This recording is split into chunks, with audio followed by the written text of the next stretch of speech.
Hi, I'm Dr. Lisa Portland, one of the hosts of Conversations in Sustainability, a regular podcast that explores the most pressing ESG, environmental, social and governance challenges facing Australia and the world.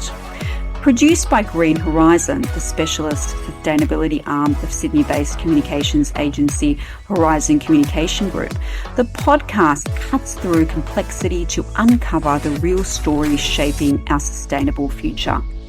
Today, we have James Tilbury with us from Linden Sustainability. Linden is a boutique sustainability consulting firm on a mission to make climate-related financial disclosures easier for businesses so they can get on with reducing their impact and building resilience. And James is a climate reporting expert who has been working in sustainability for over 15 years. Before founding Linden Sustainability, he was a carbon auditor at Ernst & Young, helped launch the Boston Consulting Group's climate and sustainability practice in Australia, and was a partner at the world's largest sustainability consultancy. Welcome, James. Great to be here. James, first question, what first drew you into sustainability and climate-related reporting work? And was there a specific moment or project that set you on this path? Appropriately for a consultant, it was actually 2 PowerPoint presentations. The first in 2005 on the general state of the environment, which is to say, not great, which led me into sustainability in general. And then another one that was a little bit better known in 2006 called An Inconvenient Truth by Al Gore's that presented in cinema, unusual for a PowerPoint presentation. And that was what helped me decide to focus on climate change, amongst other issues that I could have focused on. As far as climate reporting goes, that's more an outworking of my work in climate change and sustainability. Looking back, what skills or experiences from earlier in your career turned out to be unexpectedly useful in sustainability consulting? The management consulting toolkit I picked up at the Boston Consulting Group, along with the experience working with senior executives of large companies, has definitely been very useful. And the reason for that is that sustainability, thankfully, is now no longer siloed in organizations. It is integrated with core business functions. For example, climate risk management is no longer about creating a scenario analysis report that just sits in a file cabinet somewhere. It now needs to feed into enterprise risk management. So sustainability consulting these days requires working with other departments, senior executives, particularly within finance and risk, to make sure that there is an impact to the work that you're doing. And what gap in the market did you see that made you think there needs to be a Linden Sustainability, and how did that shape your boutique and tech-enabled model? The problem I set out to solve was that last year, I noticed that my clients, which are typically heads of sustainability or sustainability managers, had an impossible task ahead of them. There's been a real step change in the amount of work required for them and their staff to do because of mandatory climate reporting. And this has unfortunately coincided with a time that the cost of sustainability consulting in Australia has escalated quite significantly. So I saw an opportunity to use a combination of technology and business model innovation to help them get through that task, not just at a lower cost, but also faster and with less of an energy investment from my clients. And the hope is, which we're starting to see results of, is that they can get through the climate reporting and then still have time left in the year to focus on other areas such as decarbonisation or nature positive strategy. So I can imagine that this is quite complex for a lot of different businesses. So let's break it down. What does mandatory climate reporting mean for businesses? In simple terms, it's a new legal obligation for large companies to include in their annual report a long list of facts and figures relating to climate change. So large companies typically already need to release a large annual report. Now it needs a new section that will cover off on about 100 different facts and figures about how climate-related factors can impact them financially in the short, medium, and long term. So these requirements are outlined in an accounting standard called ASB 2, which is also referred to as ASRS, or the Australian Sustainability Reporting Standards. And when I talk about the long term here, this is long term in a climate sense, not long term in a business sense. So we're not talking about 5 years' time, we're talking about over the coming 50 years. And as far as the climate impacts on the business that these reports require you go into, it's a wide range from the impact of new legislation such as carbon pricing, changes in technology and social norms, and of course changes in the climate, particularly increases in the frequency and severity of extreme weather events. So you've just mentioned some of the shifts that have occurred over the past 5 years. What have been the biggest shifts you've seen in how Australian businesses approach climate and sustainability reporting? There's been two big shifts. The first one, which we've been talking about, is the introduction of mandatory climate reporting, which has led to a deeper integration between the sustainability departments of large organisations and others, particularly finance and risk. And in some organisations, we're actually seeing the CFO's office take responsibility for taking the lead on climate disclosures, which I think is a really good model and being supported by the sustainability department. But regardless, we're seeing a lot more collaboration. So it's becoming much more deeply embedded in business as usual and becoming much more meaningful. The other shift, which is a little less clearly positive, is the rise in greenwashing concern, which you would be very familiar with at Green Horizon. So we're seeing a lot of companies being more concerned around making bold statements around what they want to achieve and what they have achieved, fear of reputational damage and litigation because of that. So we're seeing a withdrawal of overt ambition.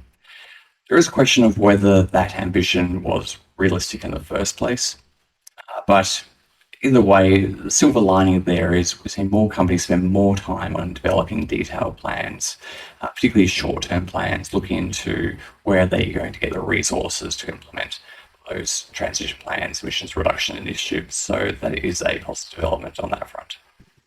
So when companies first hear mandatory climate-related financial disclosures, what do they typically misunderstand and what do you wish they knew on day one? The most common misconception for someone brand new to the topic is that mandatory climate-related financial disclosures, ASRS, is about carbon accounting or reporting on your greenhouse gas emissions. Now, that is a part of it, an important part, but it's only about, say, 5% of the requirements, and it's not the main focus.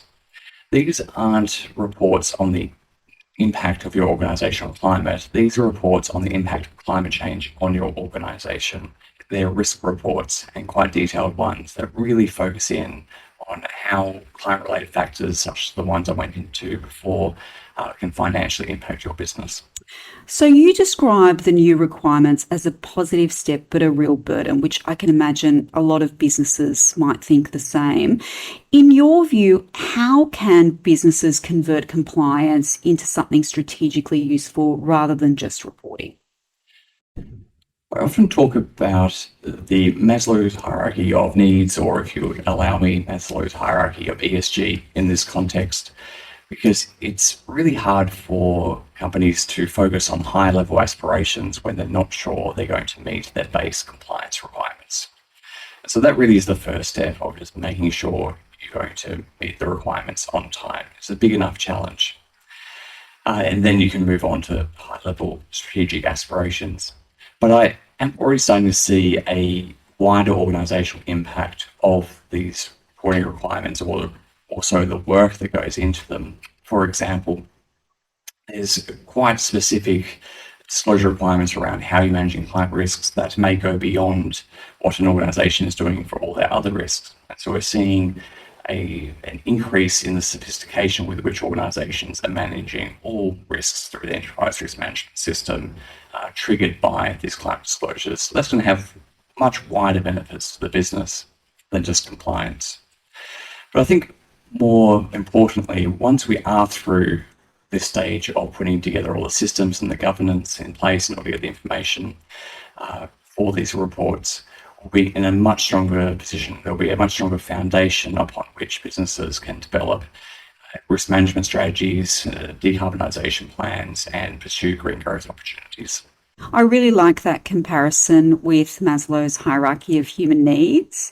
And I guess building on that, most businesses are probably feeling a little bit overwhelmed around all this. What are the first 2 or 3 practical steps you recommend to get moving confidently? I recommend companies just start writing the report. It sounds simple, but it is quite powerful. A lot of organisations will start by hiring consultants such as myself to conduct a gap assessment and develop a roadmap. And that can be valuable and it doesn't cost too much these days because we've all done so many of them. But you're likely to end up with just a really long and potentially overwhelming to-do list and more gaps than anything else.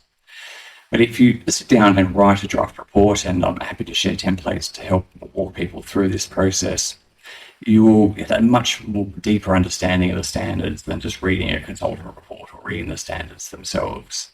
And now that report is going to have more gaps, question marks, placeholders in it than content, but that will be still very valuable. And you can also, for those who are feeling a little bit anxious about whether they're going to get this done on time, there's a lot of power in just seeing a draft written on your computer. And then once you've seen those gaps, you can start to work through, okay, well, what can I do in my team? What do I need other departments in my organisation to help with? Where might I need some external support? And so, only with a couple of weeks left in this year, and with businesses sort of thinking about where to in 2026 in terms of mandatory climate reporting, what's the sort of next steps? Where to go from here? I'm not sure too many people want to add something to the to-do list before Christmas, but if there is one thing, it's develop a plan, quite simply. And what's in that plan really depends on the reporting group you're in. So if you're a Group 1 reporter who has to release your first report next year, there is a lot you need to do before that point. There's a lot of dependencies, such as needing to wait until you have the data in so you can calculate your emissions, so you can get that audited, get that signed off and into your final report. And so having a really clear idea of what you're going to do by when, who's going to do it, make sure the resources available is key. For those in Group 2 who don't have to report till the year after for the first time, there's a lot of work to do next year to get ready. If you haven't been spending this year to get ready, then you have a lot to do next year. And so then focus is more on making sure you have the resources that if the sustainability team has access to the budget or the departments, that there's enough oversight over the process in order to make sure you get through that in time, because there is a lot. To end on a more positive note, if you're in Group 3, you can actually afford to relax a little bit. Still keep working on sustainability and ESG matters, but focus on what makes sense for you and your strategy. And then once you've decided on that, make sure it's aligned with what you're going to need to do for the mandatory climate reporting. But you can afford to wait and see how this plays out next year, because there's going to be a lot of shifting norms, I expect, over the next year as the first wave of reports released and we see how ASIC and the market react to them.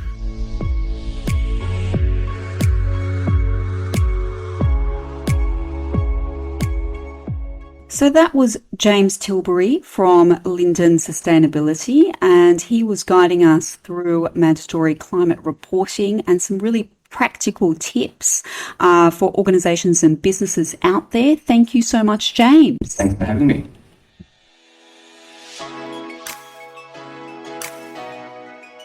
You've been listening to Conversations in Sustainability, a podcast by the Green Horizon team. We're specialists in sustainability communications, from the circular economy to the energy transition and food waste to electric vehicles. We live and breathe these issues day in, day out. To check out our work and hear from some of our clients, head to greenhorizon.au.